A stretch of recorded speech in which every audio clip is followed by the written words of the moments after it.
ఉమ్మడి నెల్లూరు జిల్లాలో ఎస్సీ వసతి గృహాల అభివృద్ధితో పాటు మౌలిక వస్తువుల కల్పనకు ప్రభుత్వం 6,30,00,000 నిధులు మంజూరు చేసినట్టు సాంఘిక సంక్షేమ శాఖ డిప్యూటీ డైరెక్టర్ కె చెన్నయ్య తెలిపారు.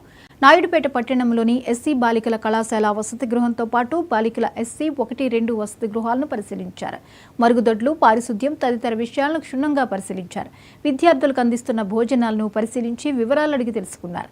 గతంలో ఎన్నడూ లేని విధంగా ప్రభుత్వం వసతి గృహాల అభివృద్ధికి కోట్లాది రూపాయల నిధులు మంజూరు చేయడం జరిగిందన్నారు.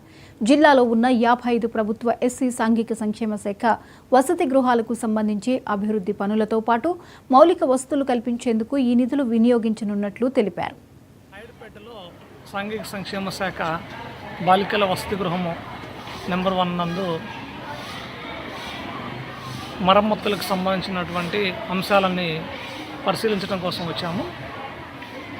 గౌరవ ఆంధ్రప్రదేశ్ రాష్ట్ర ముఖ్యమంత్రి శ్రీ నారా చంద్రబాబు నాయుడు గారు, సాంఘిక సంక్షేమ శాఖ మంత్రులు డాక్టర్ డోలా శ్రీ బాల వీరాంజనేయ స్వామి సార్ గారు సాంఘిక సంక్షేమ వసతి గృహాలకి సుదీర్ఘకాలం తర్వాత రిపేర్స్కి అనేది బడ్జెట్ కేటాయించడం జరిగింది.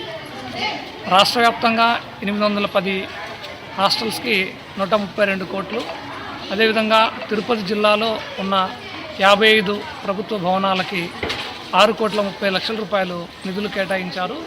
ఇంత పెద్ద మొత్తంలో నిధులు కేటాయించడం అనేది ఇదే మొట్టమొదటిసారి.